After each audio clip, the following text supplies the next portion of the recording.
অসমীয়াৰ কৃষ্টি মাঘৰো কঙালী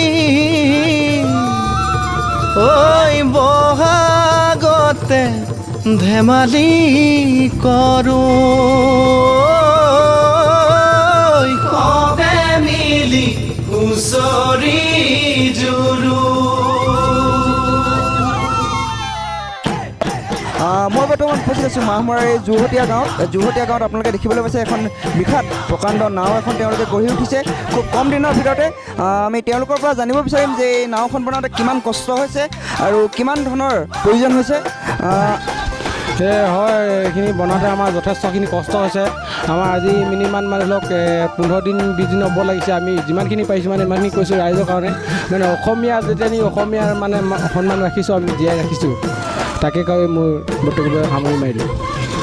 হয়, আমি আৰু এজনৰ পৰা জানিব বিচাৰিম। আহক আমি আৰু এজনক সুধিব বিচাৰিছোঁ, এই নাওখন বনাওঁতে আপোনালোকৰ এই নাওখন বনাওঁতে বেছি 15 দিনমান লাগিছে। 15 দিনমান যথেষ্ট কষ্ট হৈছে। বাঁহো হৈছে 3 গাড়ীমান খৰচ, তাৰপৰা নৰাও খাইছে 3-400মান। হয়, তেওঁলোকে কৈছে যে তেওঁলোকক খুবেই প্ৰয়োজন হৈছে বাঁহ আৰু খেৰৰ। তেওঁলোকে আমাক জনাইছে যে 3 গাড়ী 4 গাড়ীকৈ এই বাঁহৰ প্ৰয়োজন হৈছে আৰু ধনৰো খুব প্ৰয়োজন হৈছে। তেওঁলোকে ইমান সুন্দৰকৈ এই যোৰহতীয়া গাঁৱত ইমান সুন্দৰকৈ এই অনুষ্ঠানটো তেওঁলোকে কৈছে যে ভোগালী বিহুৰ অনুষ্ঠান। আপোনালোকে দেখিবলৈ পাইছে কিদৰে যিহেতু ভোগালীত সকলোৱে আদৰৰ এটা প্ৰচেষ্টা লৈছে। আমি এই মতত এজন মাংস বনাই আছে, তেওঁৰ পৰা আমি জানিব বিচাৰিম তেওঁৰ মতামত বিহুৰ ওপৰত আৰু অসমৰ জাতিৰ ওপৰত তেওঁ কি কয়। দাদা আপুনি কি ক'ব? শুভেচ্ছা জনাইছোঁ। আমি মাংস আলু গাহৰি বনাই আছোঁ।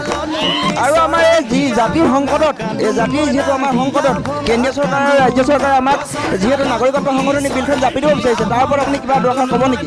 আমি ক'বলৈ কি আছে,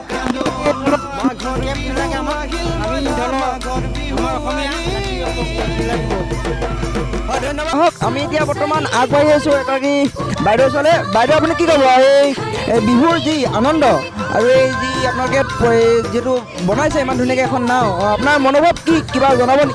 হয়, এই কেব বিৰোধী আন্দোলন চলি থকাৰ ভিতৰতো আমি যে আজি বিহু উৰুকা ৰাতি এসাঁজে তৃপ্তিৰে সকলোৰে মিলিজুলি খাইছোঁ, বহুত ভাল লাগিছে তাত। হয়, ধন্যবাদ। মই ভোগালী বিহুৰ সকলোকে আন্তৰিক শুভেচ্ছা জ্ঞাপন কৰিছোঁ। হয়, ধন্যবাদ। তেখেতে আমাক জনাইছে যে তেখেতে ভোগালী বিহুৰ আমাৰ শুভেচ্ছা জনাইছে। আমি এজন দাদাক লগ পাইছোঁ। কেব মানে কেৱল কেবৰ কাৰণেও হুলস্থুল হৈছে বাৰু, কিন্তু এই কেবটো যেন বাতিল কৰি দিয়ে চৰকাৰে, আমি সেই তাকে কামনা কৰিছোঁ।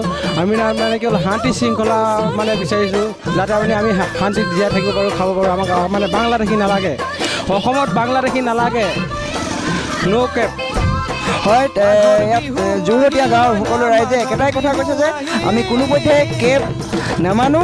কেব এতিয়া কেব হৈ থকা নাই, কালৈ ৰূপান্তৰিত হ'ল। কোনোপধ্যে যোৰহতীয়া গাঁৱৰ ৰাইজে এই কা মানি নলয়। আৰু মই অনুৰাগ গগৈ আজি যোৰহতীয়া গাঁৱত উপস্থিত আছোঁ আৰু এই যোৰহতীয়া গাঁৱৰ এই পৰিৱেশ আপোনালোকক দেখুৱালোঁ আৰু আপোনালোকক পুনৰ লগ পোৱাৰ প্ৰতিশ্ৰুতিৰে মই অনুৰাগ গগৈ আজি এই অনুষ্ঠানটোৰ পৰা বিদায় লৈছোঁ। ধন্যবাদ। জয় অসম, শুভৰাত্ৰি।